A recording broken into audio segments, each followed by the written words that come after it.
चावल को दूसरे दिन सूंघ कर बहते हुए पानी में डाल दिया। महाराज कितने भी रोग से ग्रसित हो गए, पीपल का एक पत्ता 52,000 ब्राह्मण की साक्षी कराता है। बहुत ध्यान देना। अच्छा एक बात बताइए कि कई लोग कहते हैं कि कई तुम जहां जहां जाते हो ना, ऐसे जिनके शरीर में ऐसे ऐसे लोग घूमते हैं और घूमने के बाद कहते हैं कि तेरी कुल देवी तुझसे रूठ गई, कहते हैं ना, तेरे से तेरा ये देवता रूठ गया, वो देवता रूठ गया, परमात्मा रूठ गए। तो आप कैसे पहचानोगे कि भगवान आपसे रूठ गया? आप कैसे जान सकते हो कि भगवान आपसे रूठ गया? हमने देवी जी को धोख नहीं लगाई तो देवी जी नाराज हो गई, हमने पिताजी को धोख नहीं लगाई तो पिताजी नाराज हो गए, हमने वो देवता के ये नहीं करा तो वो नाराज हो गए। आपको कैसे मालूम पड़ेगा कि देवता नाराज होते हैं? देवता नाराज होते हैं।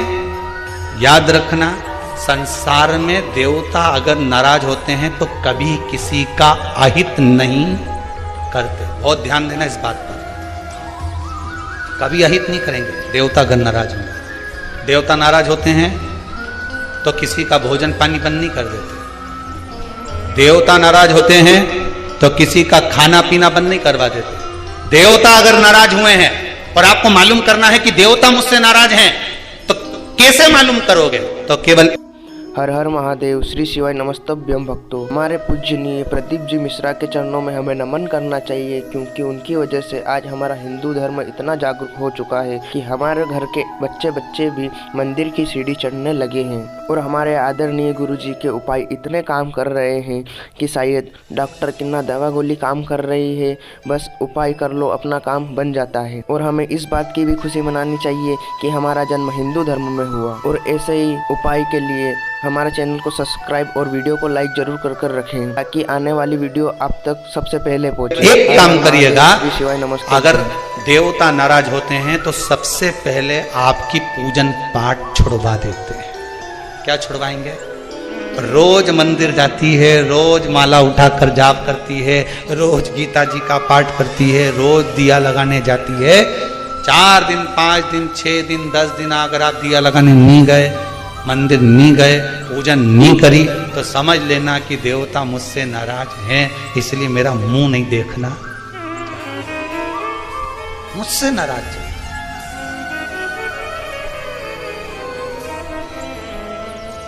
लक्ष्मी नहीं आ रही घर में, देवता नाराज है। नहीं नहीं नहीं, लक्ष्मी नहीं आ रही उसके लिए देवता नाराज नहीं है। लक्ष्मी नहीं आ रही उसके कारण तुम्हारा अहंकार है। भगवान ने जब दिया था उसको सत्कर्म में नहीं लगाया था। एक बात इससे पहली वाली कथा में कही थी, शरीर चले और तुम्हारे याद है तुम लोगों को? बस उतना याद कर लो। बहुत इतनी बात तुम लोग याद कर लोगे ना, तो आने वाले समय में 2-1 साल में तो तुम हम बस इतनी याद कर लो। बस हर कथा में से इतनी निकाल लोगे ना, तो थोड़ा तो यहाँ समझ में तो आए, लगे तो सही कि कथा अंदर गई। तो एक बार पहले कथा में, इससे पिछले वाली में की थी, 7 से पहले वाले में, कि तुम्हारे घर में चले और तुम्हारा शरीर चले, तब तक सारा दान पुण्य भजन तीरथ सब कर लो।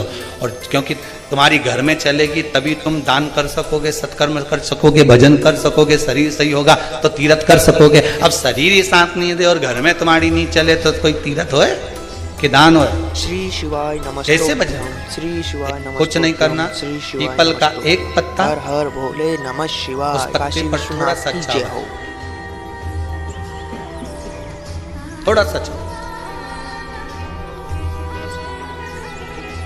पूर्णिमा की रात्रि को अपने हाथ में लेकर, अपने नयनों से लगाकर, शरीर पर से स्वयं उतार कर उसको दरवाजे के पास रख दीजिए।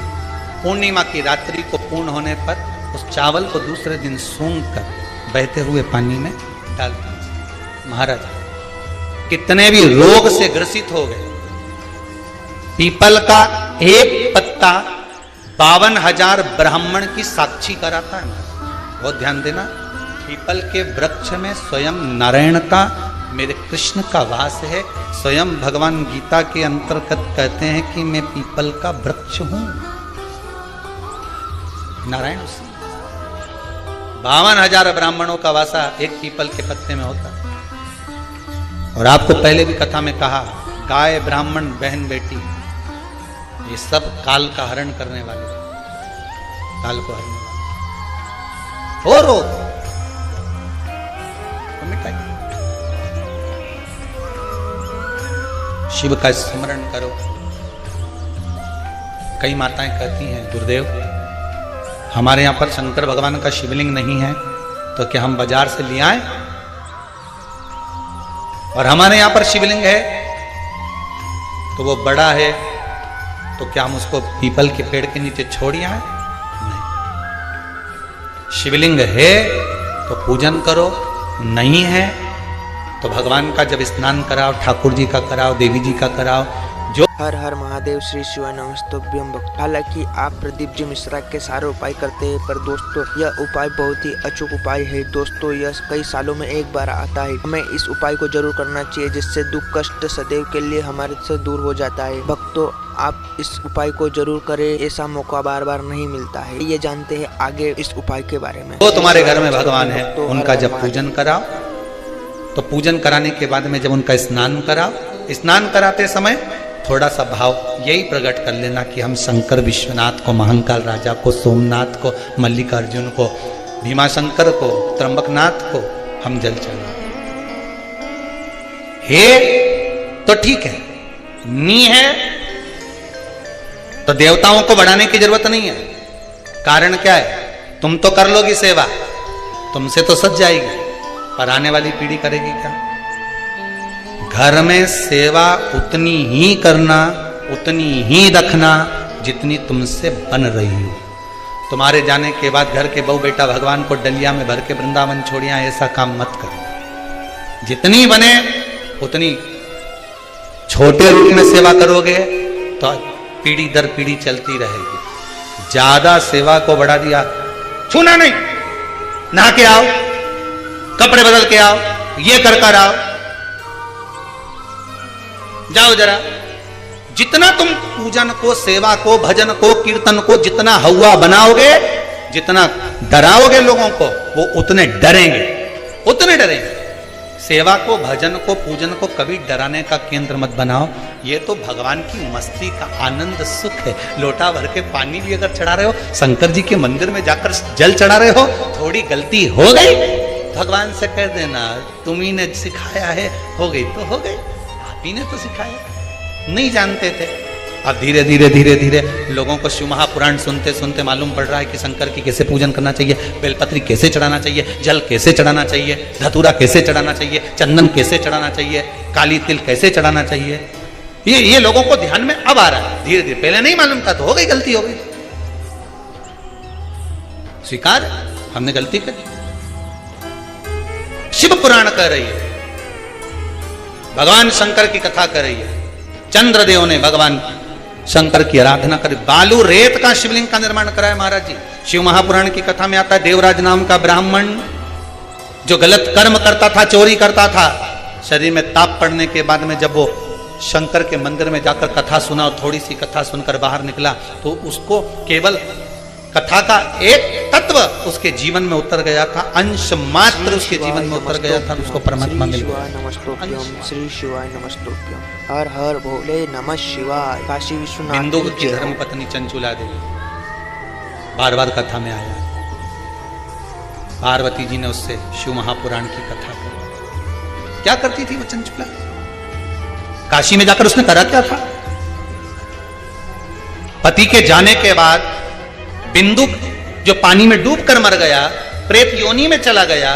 पहले भी कथा में कहा, पानी में डूबकर मरा हुआ व्यक्ति, सर्प के डसे से मरा हुआ व्यक्ति और स्त्री के हाथ से या स्त्री के चक्कर में मरा हुआ व्यक्ति ना तो देव योनि में जाता है, ना तो बैकुंठ जाता है, ना नरक जाता है। वो तो बीच का प्रेत बनकर भटकता रहता है, उसकी गति नहीं होती, उसका मोक्ष नहीं होता।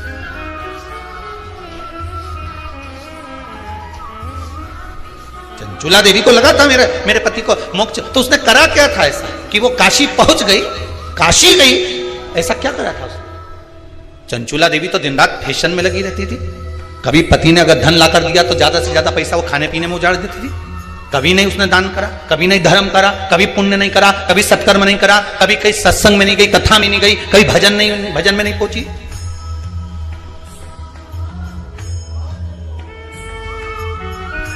फिर उसने करा क्या?